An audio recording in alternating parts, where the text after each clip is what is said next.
মেলাদ কিয়াম করে বেরিয়েছে। আর ওই যে আলেম যে বক্তৃতা দেয়, মিথ্যা কথা বলে, মিথ্যা তাফসির করে, নিজে ভালো বক্তৃতা দেয় কিন্তু নিজে মানে না, এই আলেমের কবরে মাথা ফাটানো হবে। যারা শুধু বেতন উঠায় আর খায়, শুধু চাকরি করে, দাওরা ফারেক আপনার বিভিন্ন বড় বড় ডিগ্রি নিয়ে শুধু চাকরি করে, বেতন উঠায় খায় আর হক কথা বলে না। হক কথা বলে না কেন? চাকরি চলে যাবে তাই। এই আলেমের মাথা ফাটানো হবে। বিচার মাঠে আলেমগণ থাকবে বিপদে। আল্লাহ নবী বলছেন, ইন্না মিম্মা আতাখাউফ মিনহু উম্মাত আম্মাতুল মুদাল্লিন, আমি সবচেয়ে বড় ভয় করি আমার এই শেষ উম্মতের যারা আলেম হবে এদেরকে নিয়ে। আমি সবচেয়ে বড় ভয় করি আমার যারা শেষ জামানায় আলেম হবে তাদেরকে নিয়ে। কেন? তারা বিজাতিদের সাথে মিশে যাবে, তারা বিজাতিদের সাথে মিশে যাবে। এটা মুহাম্মদ সাল্লাল্লাহু আলাইহি ওয়াসাল্লামের ভয় ছিল। তাই তো ইব্রাহিম আলাইহিস সালাম মণ্ডপে ঢুকেছিলেন মূর্তি ভেঙে দেওয়ার জন্য। মুহাম্মদ সাল্লাল্লাহু আলাইহি সাল্লাম কাবা ঘরের চতুর্দিকের সব মূর্তিকে ভেঙে দিলেন। ইব্রাহিম আলাইহিস সালাম মণ্ডপে ঢুকলেন মূর্তি ভেঙে দেওয়ার জন্য। আর বাংলাদেশের কিছু হুজুর মন্দিরে যায় মূর্তি উদ্বোধন করার জন্য। এ কথা মুহাম্মদ সাল্লাল্লাহু আলাইহি সাল্লাম 1450 বছর পূর্বে বলেছেন। হুজুর হবে ভ্রান্ত, এদের বিশ্বাসই নাই, এদের আকীদাই নাই যে আল্লাহ আমাকে ইসলাম ক্ষমতা এনে দিবে। আল্লাহর প্রতি বিশ্বাস নেই, আল্লাহর প্রতি ভরসা নেই। এদের বিশ্বাস আকীদা চলে গেছে মণ্ডপে। কেন? হিন্দুদের দুটো ভোট পেয়ে আমাকে ক্ষমতায় যেতে হবে। জি না, সারা পৃথিবীর শক্তি যদি একত্রিত হয় আর আল্লাহ যদি তোমাকে না চাই, তুমি নেতা হতে পারবে না। আল্লাহর প্রতি বিশ্বাসই তোমাকে নেতৃত্ব এনে দিবে। এটাই চূড়ান্ত কথা। কোন বিজাতি নীতি, কোন বিজাতি এই ইহুদি খ্রিস্টানের বস্তাপচা মতবাদ, এই গণতন্ত্র, এই সেকুলারিজম, এই ন্যাশনালিজম, এই বেহাপনা পচা তন্ত্রমন্ত্রের দ্বারা কশ্চিনকালও বাংলাদেশ ইসলাম কায়েম হবে না। এটা মুহাম্মদ সাল্লাল্লাহু আলাইহি সাল্লাম আগে ঘোষণা করে দিয়েছেন। তোমরা ইহুদি খ্রিস্টানের বিরোধিতা করো, তোমরা বিজাতিদের বিরোধিতা করো। আমার অফিস, আদালত, কোর্ট কাচারি, শিক্ষাঙ্গন সব ক্ষেত্রে আমরা ইহুদি খ্রিস্টানের গোলাম। আমার রাজনীতি গণতন্ত্র, আমার অর্থনীতি সুদভিত্তিক, আমার শিক্ষানীতি নাস্তিকতা। আমি নামে মাত্র মুসলিম, আমি নামে মাত্র বাংলাদেশ মুসলিম কান্ট্রির নেতা। আমি একটা অরিজিনাল ঘর জামাই নেতা একটা। আমি হক কথা বলতে পারি না, আমি সত্য কথা বলতে পারি না। জি না, মুহাম্মদ সাল্লাল্লাহু আলাইহি সাল্লাম বলছেন আলেম নিয়ে আমার সবচেয়ে বড় ভয়। এটা মুহাম্মদ সাল্লাল্লাহু আলাইহি সাল্লাম বলেছেন। বিচারের মাঠে জাহান্নাম উদ্বোধন হবে আলেম দিয়ে। এই জন্য সাবধান, হাফেজ হতে হবে, প্রকৃত হাফেজ। হাফেজ হতে হবে, কোরআন হাদিস ঠিক মতো জাতির সামনে ইবারত করে ব্যাখ্যা করে দিতে হবে। আলেম হতে হবে, প্রকৃত আলেম, কোরআন হাদিস ব্যাখ্যা করে জাতির সামনে সঠিকটা বলে দিতে হবে। সঠিক কি বলতে হবে? যদি এদেশের আলেম ওলামা ক্ষমতায় যায়, হকপন্থী আলেম ওলামা যারা আজকে রাজনীতি করছে, ইসলামকে ক্ষমতায় নিয়ে যাওয়ার জন্য দোয়া করি আল্লাহ তাদেরকে ক্ষমতায় নিয়ে যাক। তবে তাদের কাছে আমরা কয়েকটা শর্ত দিচ্ছি। আপনি যদি আগামীতে এই দেশের ইসলামের লকব লাগিয়ে ক্ষমতায় যান, তাহলে আপনাকে প্রথমে যেটা করতে হবে, আল্লাহ বলেছেন সৎ লোকেরা যদি ক্ষমতা যায়, প্রথমে তারা সংসদে 5 ওয়াক্ত সালাতকে বাধ্যতামূলক ঘোষণা করবে। সংসদ থেকে বলে দিবে আজ থেকে আকেল বালেগ প্রত্যেকটা মুসলিম নারী পুরুষের সালাত আদায় করা বাধ্যতামূলক। যারা সালাত আদায় করবে না তাদের আজীবন জেল হবে। এটা সংসদ থেকে আইন পাস করা হবে। কেন? এখন সংসদের 300টা সিটে আছে এদেশের হকপন্থী আলেম ওলামা, এমপি, মন্ত্রী। আর থাকবে সংবিধান, কোরআন হাদিস। কোন ইহুদি খ্রিস্টানের নীতি সংবিধান থাকবে না। আমি মুসলিম, আমার স্রষ্টা আল্লাহ, আমার পরিচালনা বিধান সংবিধান দিয়েছেন আল্লাহ। তাই সংসদে থাকবে আল কোরআন আর আল হাদিস, এটা দিয়েই চলবে। যদি সংসদে কোরআন সুন্নাহ বসানো যায় তাহলে আর মদের বিরুদ্ধে বক্তব্য দেওয়া লাগবে না, সংসদেই পাশ করে দিবে। 24 ঘন্টার মধ্যে মদের সব ফ্যাক্টরি আগুন লাগিয়ে পুড়িয়ে দাও। সংসদ থেকে পাশ করে দেওয়া হবে।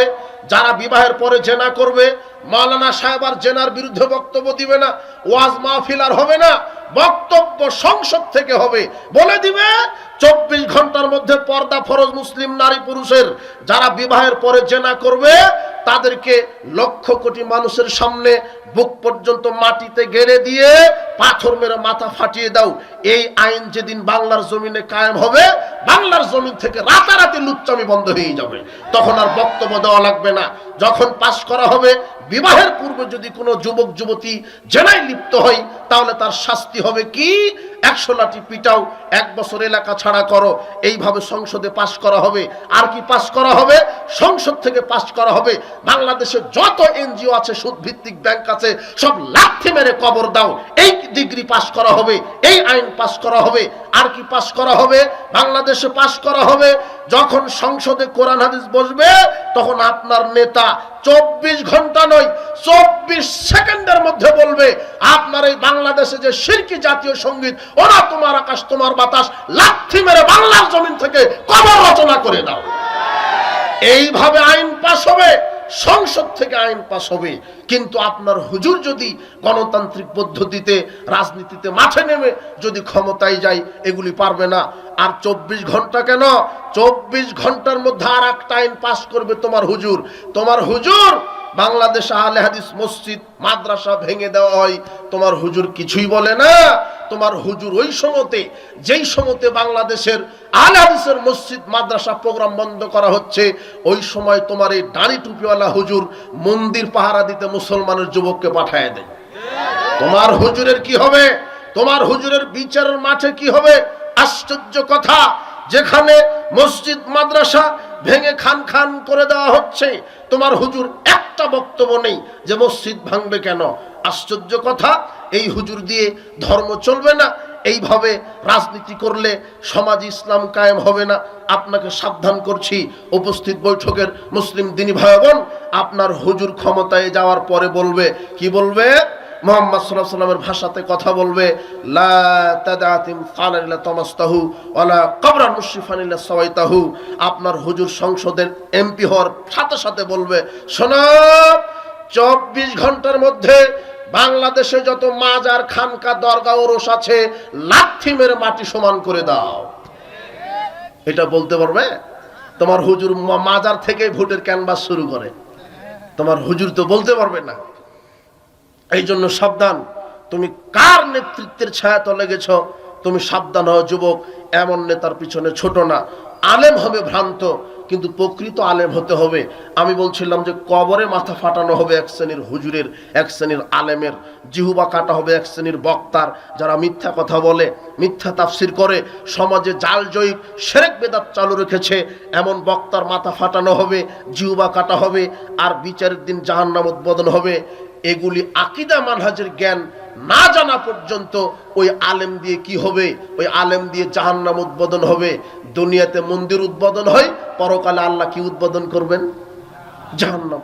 তা আপনার ছেলেকে সঠিক বিদ্যা শিক্ষা দেন, আপনার ছেলে আপনার মেয়েকে ইসলামী শিক্ষা দেন।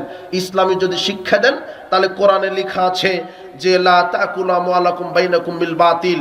আপনার ছেলেটা কোরআন পড়ে যখন এমপি মন্ত্রী হবে, তখন চিন্তা করবে যে না, আমি তো কোরআন পড়েছি, মাদ্রাসায় পড়েছি, আল্লাহ সম্পর্কে, ফেরেশতা সম্পর্কে আমার ঈমান আছে, পরকাল, কবর, জান্নাত, জাহান্নাম সম্পর্কে আমার ঈমান আছে, তাকদীর সম্পর্কে আমার ঈমান আছে।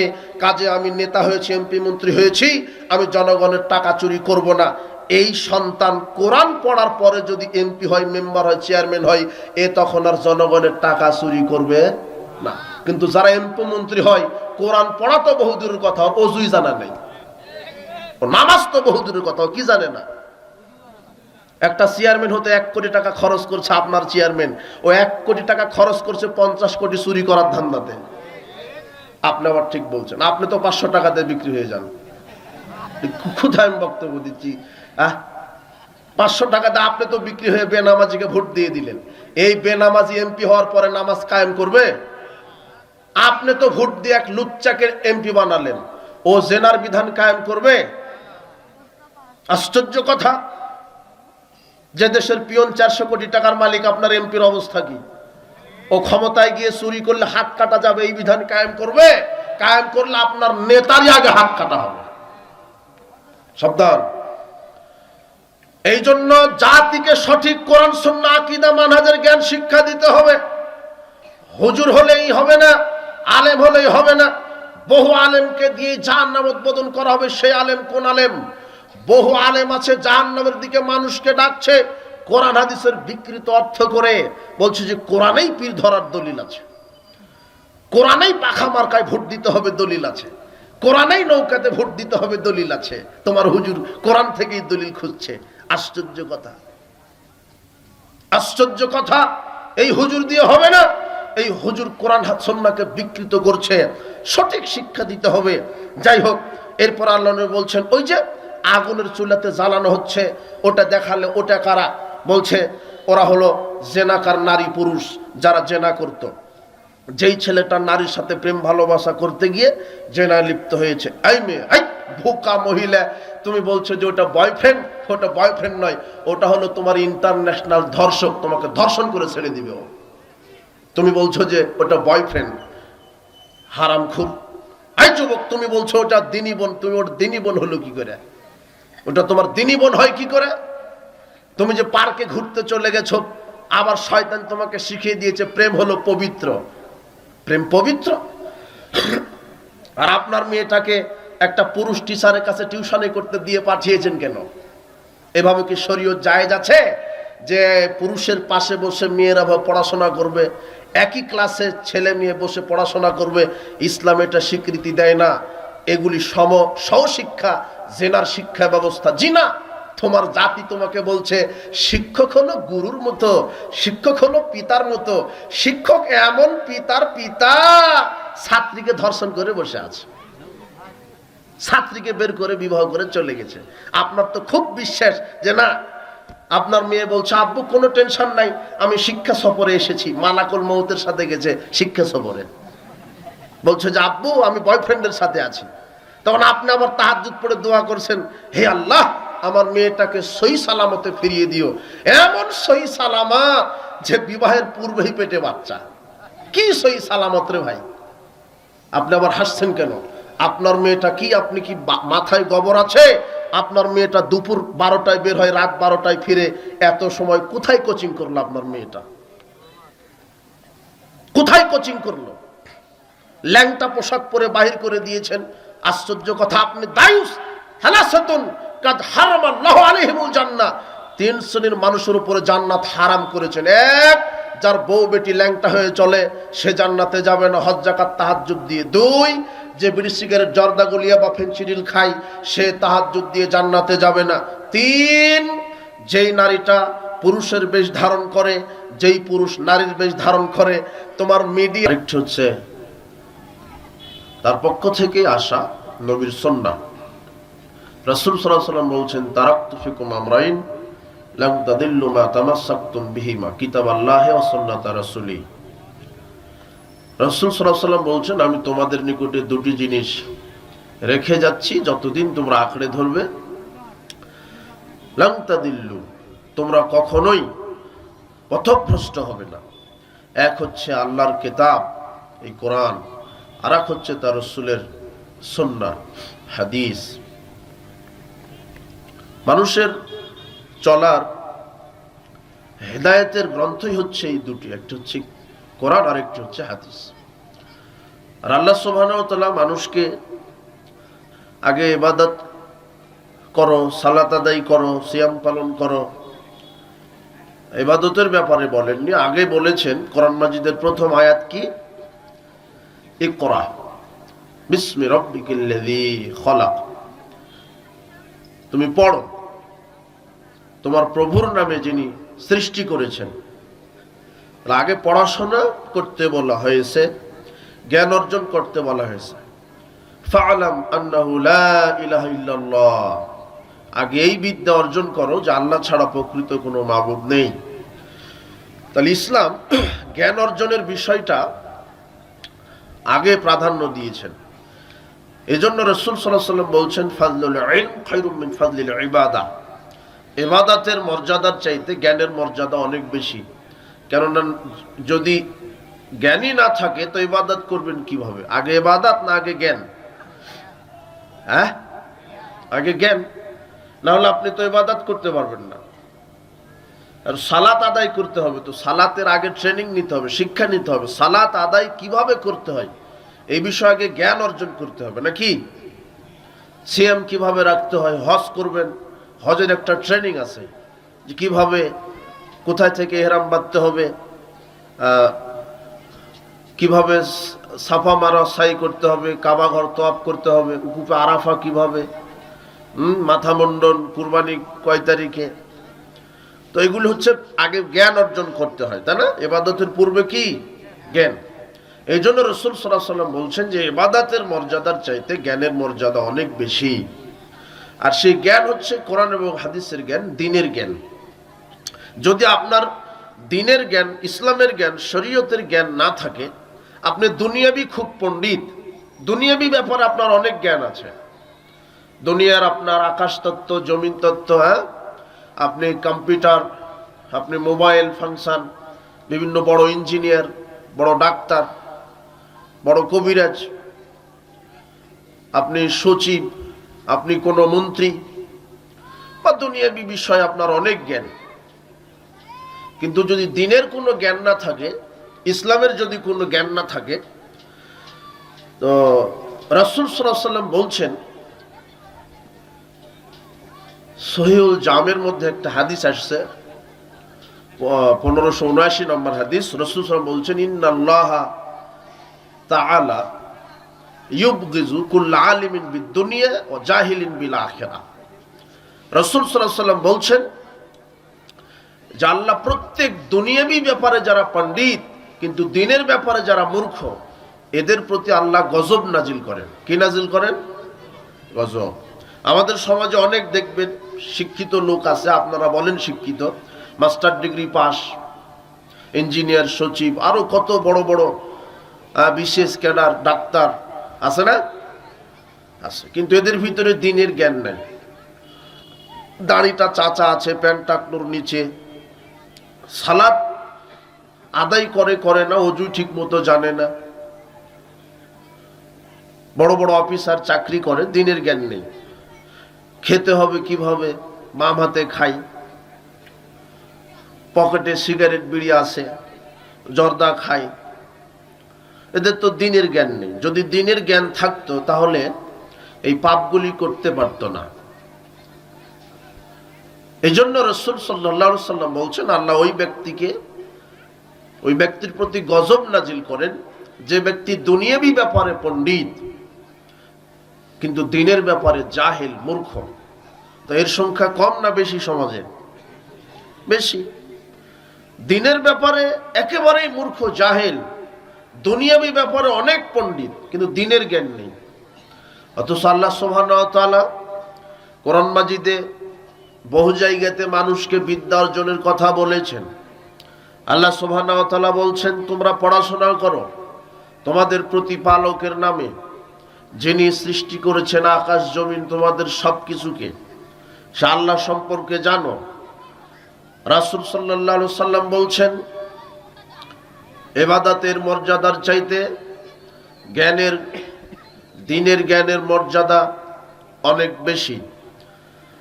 আল্লাহ সুবহানাহু ওয়া তাআলা নবী করিম সাল্লাল্লাহু আলাইহি ওয়াসাল্লামকে দোয়াও এভাবে শিখিয়েছেন যে তুমি বলো, ওয়াকুর রব্বি জিদনি ইলমা, তুমি বলো যে প্রতিপালক আমার জ্ঞান বৃদ্ধি করে দাও।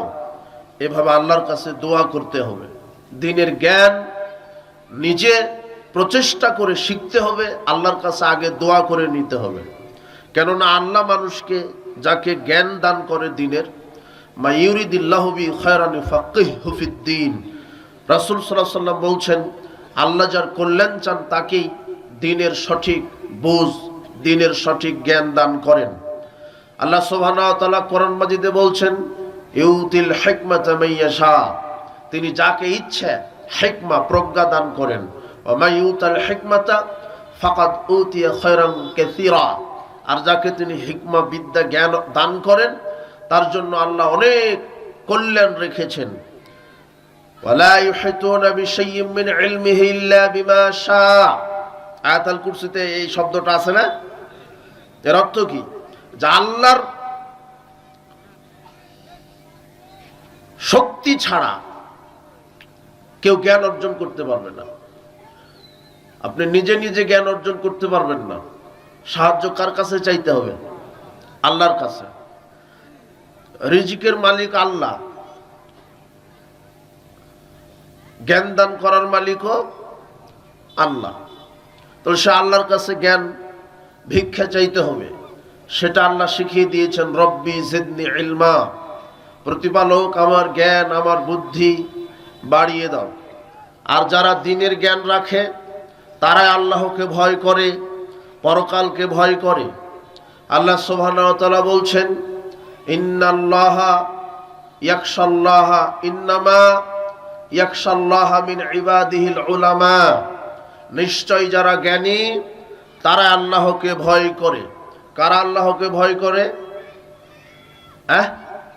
যারা জ্ঞানী, যারা কোরআন হাদিসের উপরে জ্ঞান রাখে তারাই আল্লাহকে ভয় করে, মেনে চলে। নবী করিম সাল্লাল্লাহু আলাইহি সাল্লাম এক সময় খুতবা দিতে বলছেন যে লাউ তা'লামুনা মা আলামু, আমি যেইভাবে আল্লাহ সম্পর্কে জ্ঞান রাখি তোমরা যদি ওইভাবে আল্লাহ সম্পর্কে জ্ঞান রাখতে, লা বাকাইতুম কাসীরা ওয়া লা দাহিকতুম কলিলা, তাহলে বেশি বেশি কান্নাকাটি করতে আর কম কম হাসাহাসি করতে। আল্লাহ সম্পর্কে আপনি যত জ্ঞান রাখবেন তত দুনিয়াবি খেলতামাশা নাজ নিয়ামত থেকে আপনি দূরে থাকবেন। কিন্তু আল্লাহ সম্পর্কে আপনার সঠিক ধারণা নেই, আল্লাহ সম্পর্কে সঠিক জ্ঞান আপনার নেই। আল্লাহ যা আমার স্রষ্টা, তিনি সর্বশক্তিমান, তিনি সর্বজ্ঞানী, তিনি আকাশ জমিনের মহাপরিচালক, তিনি বৃষ্টি দেন, তিনি ফসল দেন, তিনি মানুষকে চোখ দিয়েছেন, চোখ দিয়ে দেখার শক্তি দিয়েছেন, তিনি মানুষকে দুটি পা দিয়েছেন, পা দিয়ে চলার শক্তি দিয়েছেন, যিনি মানুষকে দুটি হাত দিয়েছেন, হাত দিয়ে ধরার শক্তি দিয়েছেন, যিনি মানুষের স্রষ্টা, যিনি হাজারো লক্ষ কোটি প্রাণীর স্রষ্টা, যিনি আকাশ জমিনের স্রষ্টা, তার কাছে পাপ নিয়ে উপস্থিত হলে তিনি শাস্তি দিতে পারেন, তার কাছে নেকি নিয়ে উপস্থিত হলে তিনি জান্নাত দিতে পারেন। এই ব্যাপারে আল্লাহ সম্পর্কে আমাদের পরিচয় জানতে হবে। আল্লাহর নবী বলছেন, আমি যেইভাবে আল্লাহ সম্পর্কে জ্ঞান রাখি তোমরা যদি ওইভাবে রাখতে তাহলে তোমরা হাসাহাসি খেলতামাশা কম করতে, আল্লাহর ইবাদত নিয়ে পড়ে থাকতে। আল্লাহকে তিনি খালেক, এছাড়া পৃথিবীতে আকাশ জমিনে যা কিছু আছে সব মাখলুক, তিনি সর্বশক্তিমান, তিনি সর্বশ্রেষ্ঠ শক্তিমান, তিনি সকল ক্ষমতার উৎস, তিনি সার্বভৌমত্বের মালিক, তিনি হচ্ছেন রব, তিনি হচ্ছেন প্রতিপালক, তিনি আইনদাতা, তিনি বিধানদাতা, তিনি রাজ্জাক, তিনি গফফার, তিনি রাজাধিরাজ, মালিকুল মুলক, তিনি কাহ্হার, তিনি গফফার, তিনি রহিম। তার অনেক পরিচয় আল্লাহ সম্পর্কে জানতে হবে। আল্লাহ রয়েছেন কোথায়? আর-রহমান আলাল আরশে ইস্তাওয়া, রহমান দয়াবান আল্লাহ আরশে সমুন্নত, তিনি সর্বত্র বিরাজমান নন। আল্লাহ নিরাকার নন, আল্লাহর আকার আছে। আল্লাহ সব জায়গাতে থাকেন না, আল্লাহ এক জায়গাতে রয়েছেন, তিনি আরশের উপরে উঠেছেন। তিনি কোথায় আছেন? এখন আল্লাহর পরিচয়, আল্লাহ সম্পর্কে আপনার জ্ঞান রাখতে হবে। আল্লাহ কোথায় রয়েছেন? আরশে। আল্লাহ কোরআন মাজিদে বলছেন, আমি আরশের উপরে সমুন্নত, তোমাদের প্রতিপালক দয়াবান রহমান, তিনি আরশের উপরে রয়েছেন, তিনি নিরাকার নন। আল্লাহ সুবহানাহু ওয়া তাআলা কোরআন হাদিসে বহু জায়গাতে বলেছেন যে তার আকারের কথা, তার সত্তার পরিচয়, তিনি নিজের পরিচয় নিজেই দিয়েছেন।